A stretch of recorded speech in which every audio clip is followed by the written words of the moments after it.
දවසක් ප්‍රාර්ථනා කරනවා දුවේ පුතේ ඔයාලා හැමෝටම අද වීඩියෝ එකෙන් මම අරගෙන ඉන්නේ 7 වසර ඔයාලගේ වැඩ පොතේ පළමු වන පාඩම grade 7 workbook එකේ first lesson එක central processing unit කියන පාඩම මධ්‍ය සැකසුම් ඒකකය කියන පාඩමේ questions ටික තමයි අද අපි කතා කරන්න හදන්නේ.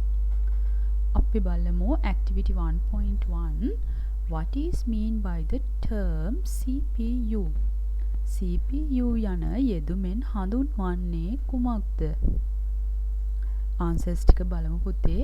A operating system එහෙමත් නැත්නම් අපි කියනවා මෙහෙයුම් පද්ධතිය. B central processing unit මධ්‍ය සැකසුම් ඒකකය. C application software යෙදුම් මෘදුකාංග. D ගණිතමය හා තාර්කික ඒකකය අපි කියනවා arithmetic and logic unit. මේ උත්තර හතරෙන් මොකක්ද කියලා අහනවා CPU යන යෙදුමෙන් හඳුන්වන්නේ. Central Processing Unit. Answer B මධ්‍ය සැකසුම් ඒකකය. Question number 2 what is Central Processing Unit? මොකක්ද මේ මධ්‍ය සැකසුම් ඒකකය කියලා අපෙන් අහලා තියෙනවා. ලියාගමු පුතේ අපි. CPU can be identified as a digital circuit that process data according to given instructions. ලබා දෙන උපදෙස් වලට ක්‍රියාත්මක වෙමින් දත්ත සැකසීම සිදු කරන අංකිත පරිපථයක් කියලා තමයි අපි හඳුන්වන්නේ. ඊළඟ question එක activity 1.2 name the main parts of central processing unit and briefly describe the functions of those.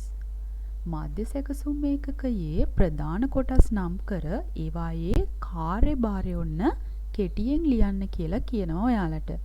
මුලින්ම අපි බලමු කොටස් ටික මොනවාද කියලා. කොටස් තුනක් අන්තර්ගත වෙලා තියෙනවා පුතේ. ALU එහෙමත් නැත්නම් arithmetic and logical unit, control unit එක. තුන්වෙනි එක විදිහට memory registers ගන්න පුළුවන්. මතක register.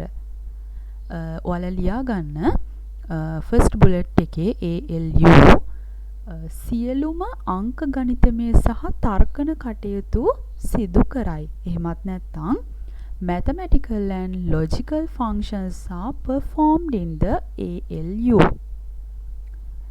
ඊළඟ බුලට් එක විදිහට අපිට ගන්න වෙන්නේ control unit.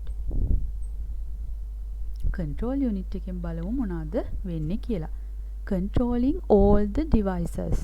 පරිගණකයේ සියලුම උපාංග පාලනය කරනු ලබන්නේ මෙන්න මේ control unit එක මාර්ගයෙන්. ඊළඟ බුලට් එක අවසාන එක විදිහට අපිට ගන්න වෙන්නේ memory registers නැත්නම් අපි කියනවා මතක register කියන දේ. It temporarily stores data and instructions that are being used by the central processing unit. මධ්‍ය සැකසුම් ඒකකයේ සැකසීමට අවශ්‍ය දේවල් తాවකාලිකව ගබඩා කරගෙන තියාගන්නේ මෙන්න මේ අපි කතා කරපු memory registers තමයි. next page එකට අපි යමු. question number 2 අපිට තියෙන්නේ true or false දාන්න, හරි වැරදි දාන්න. consider the following sentences, put tick for correct sentences and cross for incorrect sentences. වාක්‍ය හරි නම් හරි ලකුණද, වැරදි නම් වැරදි ලකුණද ඔන්න අපිට කියනවා යොදන්න කියලා. අපි එකින් එක බලමු. අපිට ප්‍රශ්න 8ක් එතනදී දීලා තියෙනවා. පළවෙනි ප්‍රශ්නේ Central Processing Unit holds all the information that is currently using in memory registers. මධ්‍ය සැකසුම් ඒකකය භාවිත කරමින් සිටින දත්ත සහ උපදෙස් මතක රෙජිස්ටර් වල ගබඩා කරයි. උත්තරේ පුතේ හරි. මතක රෙජිස්ටර් වල තමයි ගබඩා කරන්නේ. ඊළඟ එක Operating system is a main part of central processing unit. මෙහෙයුම් පද්ධතිය මධ්‍ය සැකසුම් ඒකකයට අයත් ප්‍රධාන කොටසක්. නැහැ. උත්තරය වැරදි. මෙහෙයුම් පද්ධතියක් කියලා කියන්නේ අපි operating system එකක් අපි කතා කරනවා. grade 6 වල OS එක කියලා කියන්නේ software එකක් කියලා. එතකොට මධ්‍ය සැකසුම් එකකට අයත් කොටසක් නෙවෙයි පුතේ එතනදී. Question number 3 වලට යමු අපි. Central processing unit is running on the background whenever any task is performed by the computer. පරිගණකයෙන් යම් කාර්යයක් සිදු කරන ඕනෑම අවස්ථාවක මධ්‍ය සැකසුම් ඒකකය පසුබිමින් ක්‍රියාත්මක වේ. answer එක පුතේ හරි ලකුණ දාගන්න එතන. Next question number 4. Clock speed is measured in hertz. හොඳට බලන්න ඕගොල්ලන්ගේ තියරි වල ස්පන්දක වේගය මනින්නේ hertz වලින් තමා පුතේ.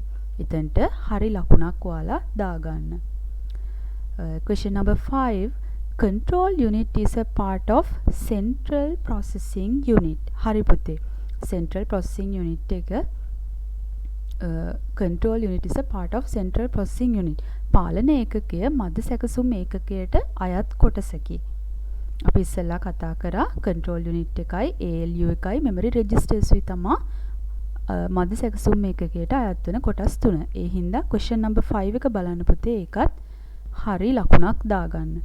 Question number 6. Central processing unit is a digital circuit. මධ්‍ය සැකසුම් ඒකකය යනු අංකිත පරිපථයකි. Answer is correct. හරි ලකුණක් දාගන්න. Question number 7. Control unit performs arithmetic operations. එක හරිද? වැරදි. ගණිතමය කාර්යයන් සිදු කරනු ලබන්නේ පාලන ඒකකයේ මගින්. අපි කතා කරා arithmetic operations කරන්නේ control unit එක නෙමෙයි. ALU arithmetic and logical unit කියන මේ කොටස තමයි ගණිතමය කාර්යයන් ටික සිදු කරනු ලබන්නේ. Last question එක. Central processing unit is located on the computer motherboard. මධ්‍ය සැකසුම් ඒකකය පරිගණකයේ මව්පුවරුව මත පිහිටා ඇත. ඔව් පුතේ. ඔයාලට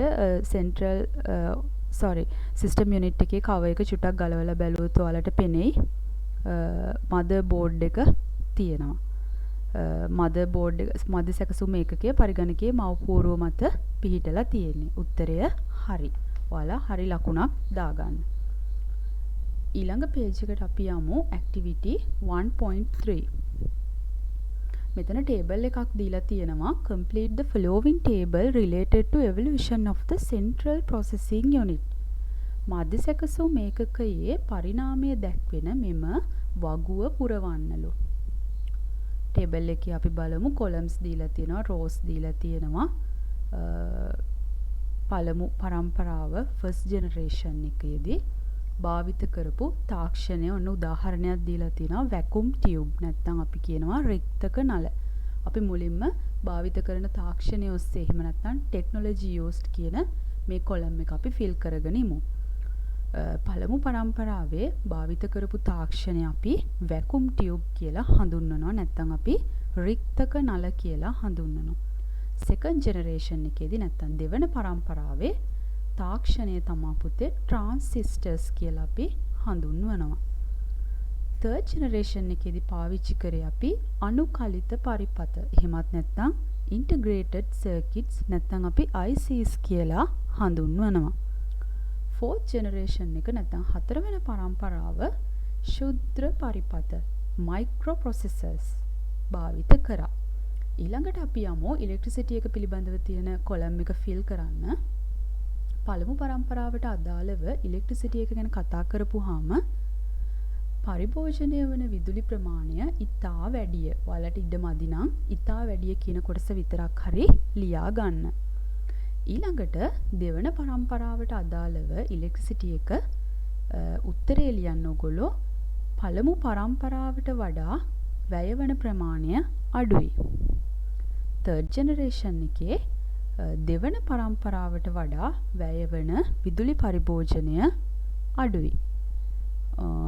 හතරවෙනි පරම්පරාව එහෙමත් නැත්නම් අපි fourth generation එකේදී ඉලෙක්ට්‍රිසිටි එක ඉතාමත් අඩු වෙලා තියෙනවා. ඒ කියන්නේ කලින් පරම්පරාවල් හැම එකටම වඩා fourth generation එකේදී නැත්නම් හතරවෙනි පරම්පරාවේ ඉතාමත් අඩුවෙන් තමයි විදුලි පරිභෝජනය සිද්ධ වෙලා තියෙන්නේ. අපේ ලාස්ට් කොලම් එක කොහොමද වේගය මනින්නේ? වේගය මනින ඒකකය තමයි පුතේ මේ කොලම් එකේ අහලා තියෙන්නේ. පළමු පරම්පරාවේ එහෙමත් නැත්නම් ෆස්ට් ජෙනරේෂන් එකේදී වේගය මනින්න අපි භාවිත කරේ මිලි සෙකන්ඩ් එහෙමත් නැත්නම් මිලි තත්පර කියලා අපි හඳුන්වනවා. සෙකන්ඩ් ජෙනරේෂන් එකේ මයික්‍රෝ තත්පර නැත්නම් මයික්‍රෝ සෙකන්ඩ් කියලා හඳුන්වනවා. තර්ඩ් ජෙනරේෂන් එකේදී නැනෝ සෙකන්ඩ් නැත්නම් නැනෝ තත්පර කියලා හඳුන්වනවා.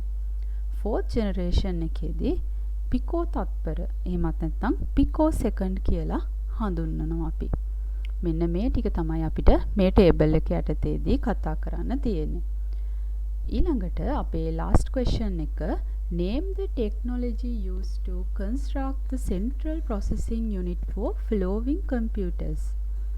පහත දැක්වෙන පරිගණකවල මධ්‍ය සැකසුම් ඒකකය නිපදවීම සඳහා භාවිතා කරන්නට ඇතැයි සිතිය හැකි තාක්ෂණය ලියා දක්වන්නලු.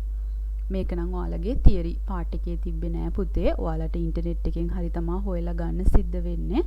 මේකට උත්තරය තමයි ස්මාර්ට්ෆෝන් එකක් තමා පළවෙනි රූපෙන් අපිට පෙන්නලා තියෙන්නේ. ස්මාර්ට්ෆෝන් එක පුතේ පාවිච්චි කරලා තියෙන්නේ ස්මාර්ට් ප්‍රොසෙසර් එකක්. මේවා versions තියෙනවා. එක එක අවුරුදු වල අලුතින් ආපු versions තියෙනවා. නමුත් පොදුවේ අපිට කතා කරන්න පුළුවන් මේවට යොදලා තියෙන්නේ processors, smartphone processors කියලා අපි හඳුන්වනවා. ඊළඟ රූපයෙන් අපිට පෙන්වන්නේ පුතේ processor එකක්. laptop එකක්. laptop එකේ processor එකක් තමයි තියෙන්නේ. භාවිත කරලා තියෙන තාක්ෂණය තමයි processor එක.